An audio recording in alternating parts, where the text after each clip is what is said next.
자, 우리가 함께 읽은 로마서 6장의 말씀들은 예수 그리스도께서 우리를 죄 가운데서 구원하시기 위해 우리와 십자가에서 하나가 되셨습니다. 이와 마찬가지로 그 구원의 완성, 즉 성화를 이루시기 위해서 지금도 연합해서 살아계셔 역사하신다는 내용을 말씀하고 있는 것입니다.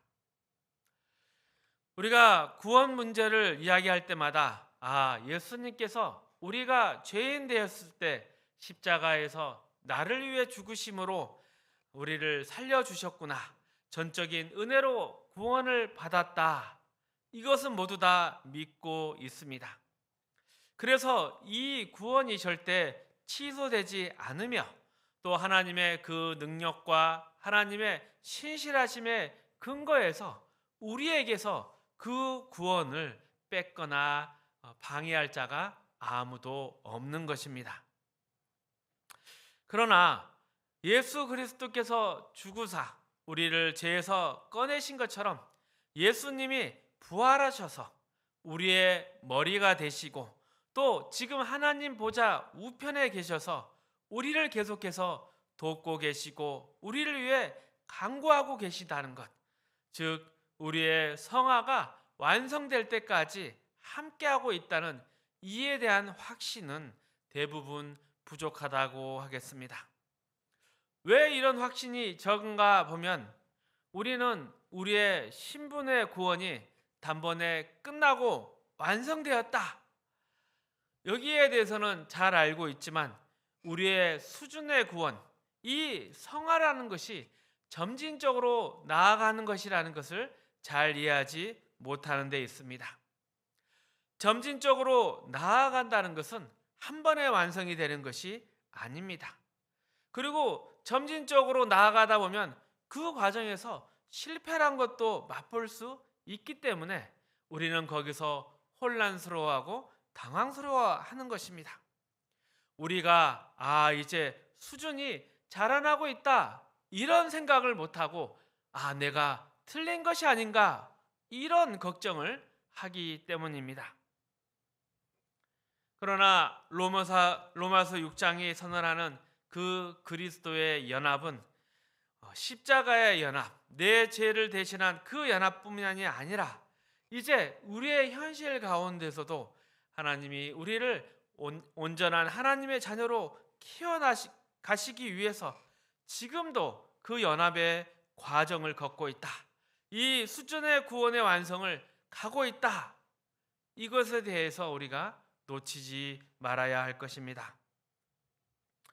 보통 우리가 생각하기에 우리가 예수를 믿기에 믿지 않는 자와 다르다라고 생각을 합니다. 교회는 언제나 세상과 자신을 구별하기 위해서 올바른 행위를 요구했고 또 그만큼 노력해 왔습니다. 예수 그리스도를 믿은데 달라야 될 것이 아니라 물론 맞는 말씀입니다. 하지만 이렇게 의해서는 안 되는 것입니다. 내가 잘 살아야, 내가 올바르게 살아야 하나님과의 관계가 유지된다. 이렇게 생각해서는 안 되는 것입니다. 이것을 좀 쉽게 이야기하면 내가 신앙생활을 잘못하면 우리의 구원이 취소되지 않을까 이렇게 생각하지는 말라는 것입니다. 우리는 자꾸 하나님과의 이 관계에 대해서 자꾸 신분에 대한 이야기 이쪽으로 가려고 하고 수준에 대한 이야기로 가는 것을 하지 못합니다. 그래서 이 수준의 실패를 늘 신분의 실패라 생각을 합니다. 자녀다운 삶을 살지 못하면 하나님과의 관계가 깨지는구나, 손상되는구나 이렇게 생각을 한다는 것이죠. 대부분 여러분의 신앙생활이 만족하지 못하면 뭔가 하나님의 환심을 사려고 노력하지 않습니까? 뭔가 더 기도의 시간을 늘려봐야 되겠다. 성경을 좀 더 봐야 되겠다. 작정헌금을 해야 되겠다.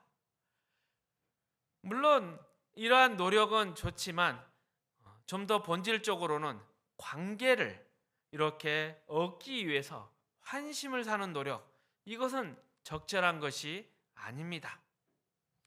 구원 얻은 자가 하나님의 자녀라는 그 신분 자체가 요구하는 수준이 부족하다는 것은 부끄럽게 여겨야 될 것이지만, 그렇다고 해서 우리가 자녀라는 이 신분에 대해서 걱정을 하거나 하나님과의 관계에서 멀어질 거라 오해해서는 안 될 것입니다. 이것을 오해하면 신앙에 치명적인 피해가 발생합니다.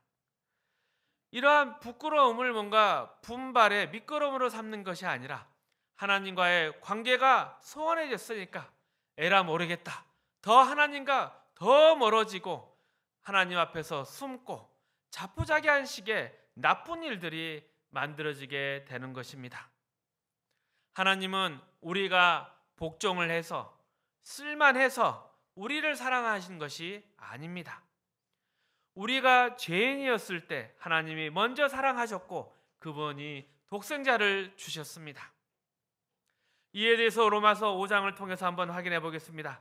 로마서 5장 1절에서 5절 말씀 함께 있습니다. 그러므로 우리가 믿음으로 의롭다 하심을 받았으니 우리 주 예수 그리스도로 말미암아 하나님과 화평을 누리자. 서 있는 이 은혜에 들어감을 얻었으며 하나님의 영광을 바라고 즐거워하느니라. 다만 이뿐 아니라 우리가 환난 중에도 즐거워하나니 이는 환난은 인내를, 인내는 연단을, 연단은 소망을 이루는 줄 알미로다. 우리에게 주신 성령으로 말미암아 하나님의 사랑이 우리 마음에 부은 바 됨이니, 환난이 인내를, 인내는 연단을, 연단을 소망을 이루는 줄을 알미로다. 그리고 이 과정에 대해서 이야기를 하면서 성경은 소망이 우리를 부끄럽게 아니함은 이렇게 단서를 붙여놓고 있습니다. 이 말은 무슨 의미이냐? 소망이 결코 실패할 수 없다는 것이죠. 하나님의 자녀에게 주신 고난이 저 영광의 자리까지 이르게 하는 것, 그 소망은 결코 실패함이 없다라고 해서 소망이 우리를 부끄럽게 아니한다 단서를 붙여놓았습니다. 그리고 또 하나님께서 우리를 사랑하셔서 성령님을 부어주셨습니다. 여기서 다시 하나님의 사랑이 다시 등장하지 않습니까? 그 이유가 무엇이겠습니까? 우리의 구원에 대한 모든 것이 하나님께서 우리를 사랑해서 시작하셨고, 우리가 그 과정 중에 그 사랑을 받고 있고, 그리고 반드시 그 사랑으로 이루어질 것을 의미하고 있는 것입니다. 결국 이러한 성경의 말씀을 보면 이 성화의 과정, 우리가 어떻게 반응하고 하나님께 어떤 평가를 받느냐, 그것에 대한 보상으로서 이 길을 가는 것이 아니라는 걸 알 수 있습니다.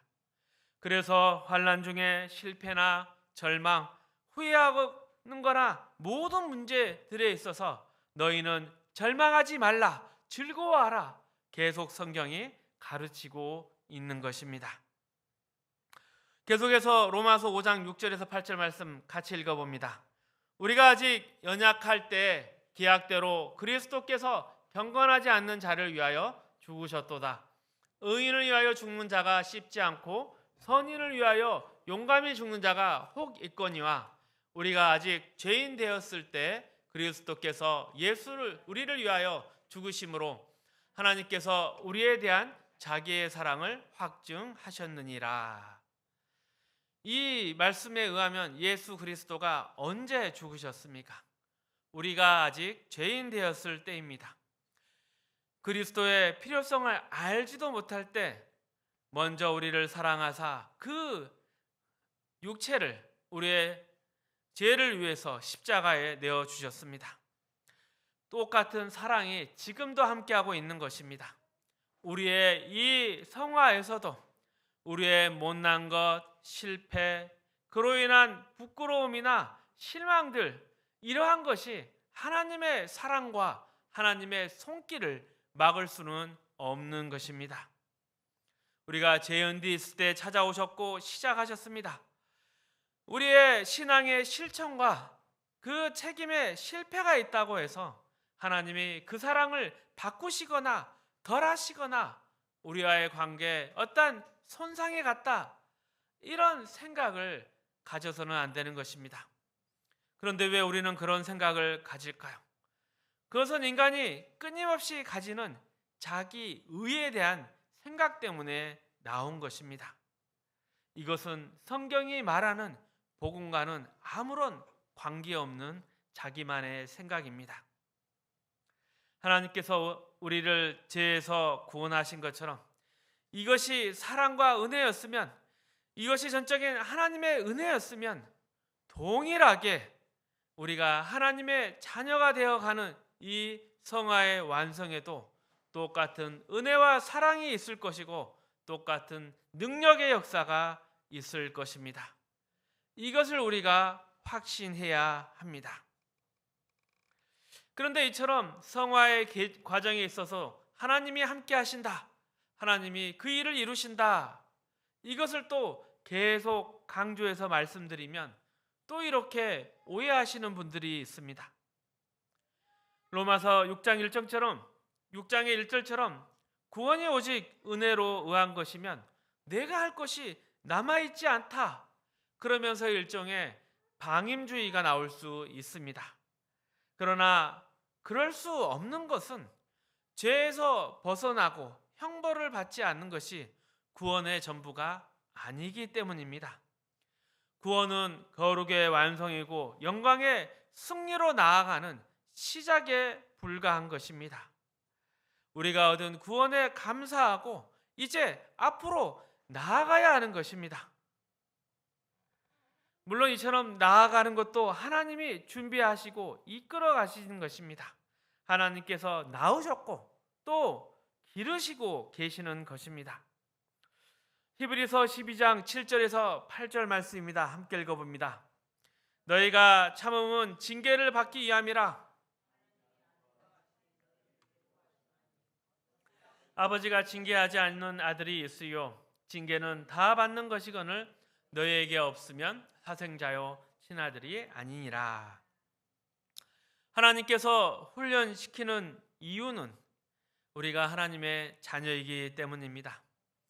낳아놓고 방치만 하는 아버지가 어디 있겠습니까? 여기서 징계란 말은 번역을 하면 원래는 자식 만들기라는 뜻을 가지고 있습니다. 자식을 만든다는 것은 훌륭하게 길러내는 것을 포함합니다. 그렇게 하지 않으면 친아들이 아니고 사생자다, 이렇게 이야기를 하는 것입니다. 세상 어디 친부모가 낳은 자식을 기르지 않는 법이 있습니까? 여기서 기운다는 것도 밥만 먹고 밥만 먹이고 키나 몸무게를 이렇게 키운다는 것만 말하고 있지 않습니다. 그 안에 사람다운 속과 내용을 채우는 것입니다. 그것이 바로 성경이 말하는 구원입니다. 하나님의 자녀로 구원해서 그 구원에 걸맞는 자녀를 길러내는 것, 그것이 바로 구원입니다. 우리가 하나님의 무한하신 은혜와 능력으로 이 죄의 행벌에서 벗어날 뿐만 아니라 이제 하나님의 자녀로 태어나 하나님의 자녀로 완성을 그 목표로 삼고 지금 오늘 또 그 내용을 채우고 있습니다. 그리고 또 이를 위해 지금도 하나님은 사랑과 은혜로 우리를 인도하고 계시고 그것을 더욱더 보증하기 위해서 그리스도와 함께 우리를 하나로 묶어 두셨습니다. 이것이 에베소서 1장에서 우리가 이미 확인했던 바입니다. 그래서 지금 우리는 하나님의 무한하신 능력과 그 간섭 가운데 저 성화의 완성을 위해서, 구원의 완성을 위해서 나아가고 있는 것입니다. 그래서 이 구원 얻은 이후에는 하나님께서 이제 은혜를 베푸고 그 일을 다 하셨으니 우리가 이제 주를 위해서 이 은혜를 갚아야 한다. 이것 또한 좀 더 이 구원의 서정을 생각해 볼 때 우리의 잘못된 생각이라 하겠습니다. 구원을 받았으니 그 은혜를 갚자. 주를 위해 쓸모있는 자가 되자. 주님을 기쁘게 하자. 이것에 대해서 왜 그렇게 나아가서는 안 되는가? 앞으로 내가 주님을 위하여 무엇을 해야 되는 것은 주님께서 나에게 하신 일을 갚는 개념이 아닙니다. 주님이 이루신 구원에 대해서 내가 주님을 위한다는 그런 개념이 되어서는 안 되는 것입니다. 그것은 하나님께서 우리에게 허락하신 구원의 참 목표인 아버지를 닮고 예수 그리스도를 닮는 그리스도의 장성한 분량이 충만한 자리까지 나아가는 신앙의 순종이 되어야 되는 것입니다. 은혜를 갚는다가 아니라 하나님의 자녀다움을 갖춰서 하나님이 원래 원하시는 그 뜻대로 자라나고 성숙해 가는 것이 신앙의 진정한 목표이고 순종인 것입니다. 디도서 2장 말씀입니다. 11절에서 14절 말씀 함께 읽어봅니다.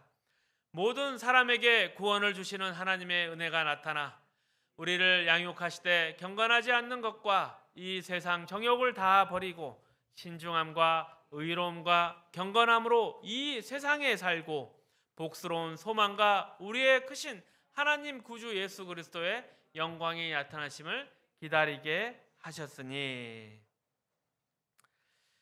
선한 일에 열심을 내는 것은 하나님의 자녀의 본질입니다.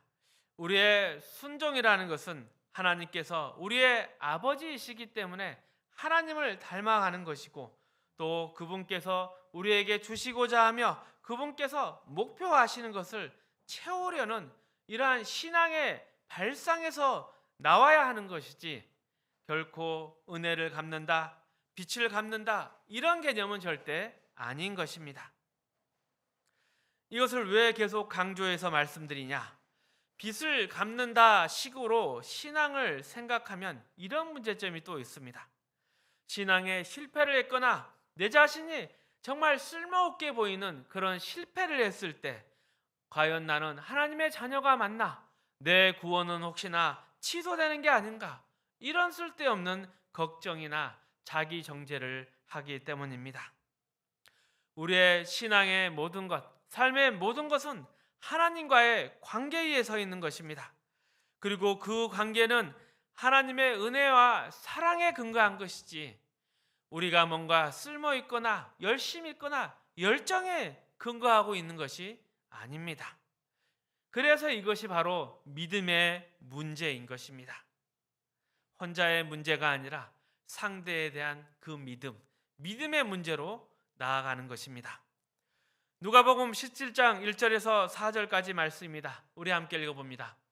예수께서 제자들에게 이르시되 실족하게 하는 것이 없을 수는 없으나 그렇게 하는 자에게는 화로다. 그가 이 작은 자 중에 하나를 실족하게 할진대 차라리 연자 맷돌이 그 목에 매어 바다에 던져지는 것이 나으리라.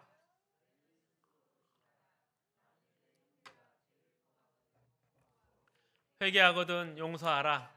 만일 하루에 7번이라도 내게 죄를 짓고 7번 내게 돌아와 내가 회개하노라 하거든 너는 용서하라 하시더라.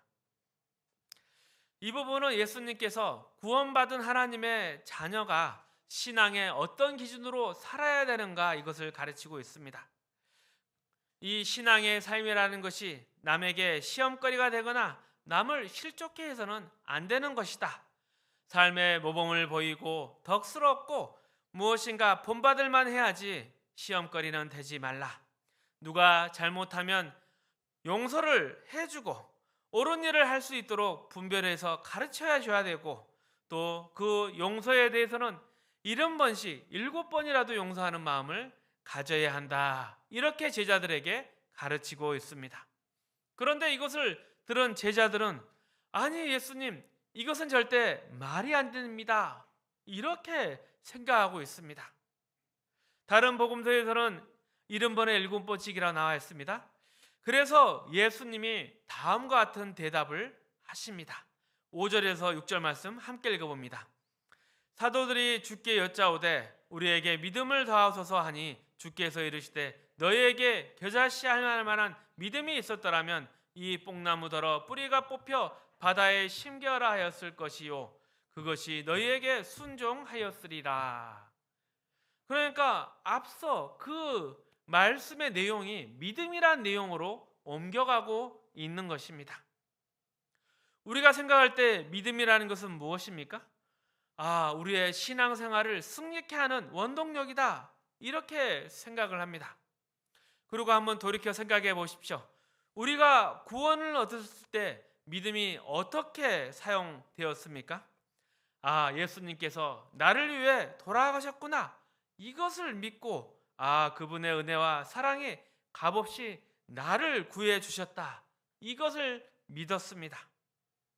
그래서 그 다음에 어떻게 살아야 되느냐 하면 누군가를 실족지 않게 하고 온전한 신앙을 지키고 말이나 행동에 모범이 되고 옳은 것 그른 걸 잘 분별하고 세상에 하나님의 질서와 기준을 보여주고 한없이 용서하고 살아야 되는 것입니다. 그런데 이 요구가 도무지 불가능해 보이는 것입니다. 그러니 제자들도 믿음을 더하소서 이렇게 이야기를 하게 되었고, 여기에 대해서 예수님은 너희가 겨자씨 하나일 만한 믿음이 있었다면 뽐나무가 뿌리가 뽑혀서 바다로 갔을 것이라고 이야기를 합니다. 그러니 우리는 묻지 않을 수가 없습니다. 도대체 어떤 믿음을 가져야 하는가? 그래서 이 물음에 비유를 덧붙여서 설명을 하십니다.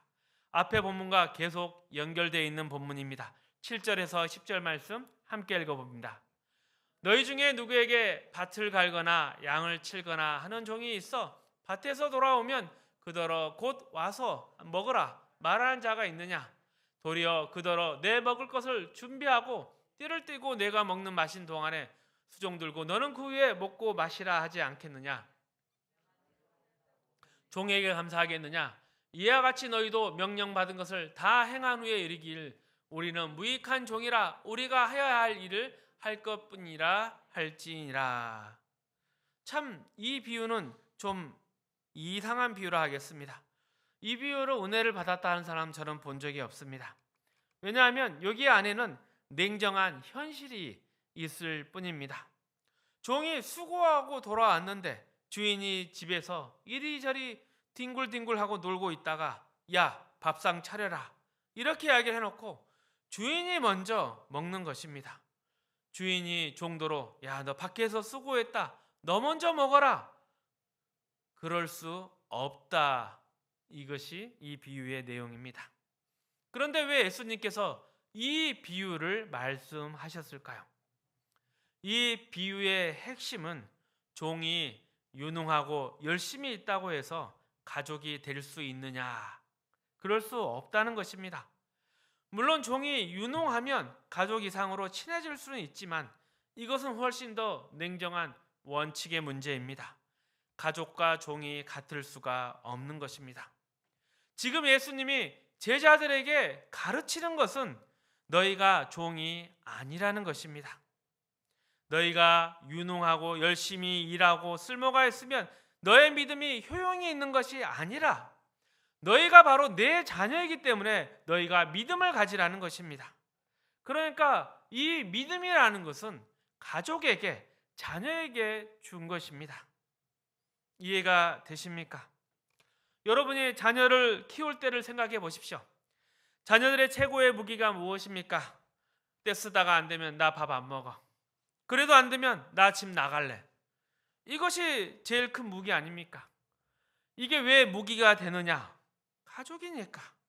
부모 자식이니까. 내가 열심히 노력해서 가족이 돼야지. 이런 경우는 없는 것입니다.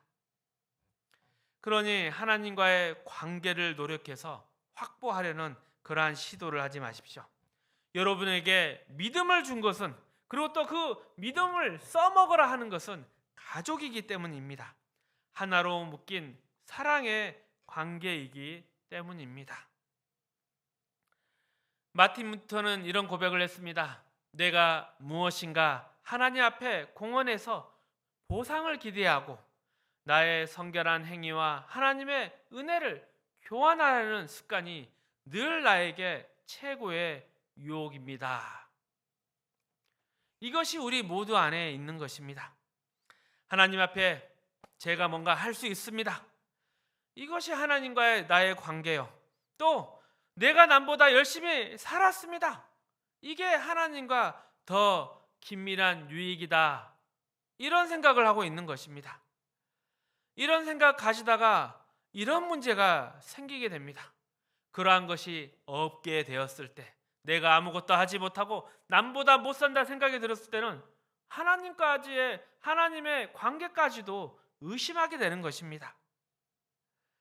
하나님께서는 우리의 잘잘못에 상관없이 영원히 그리고 무한히 우리를 사랑하십니다.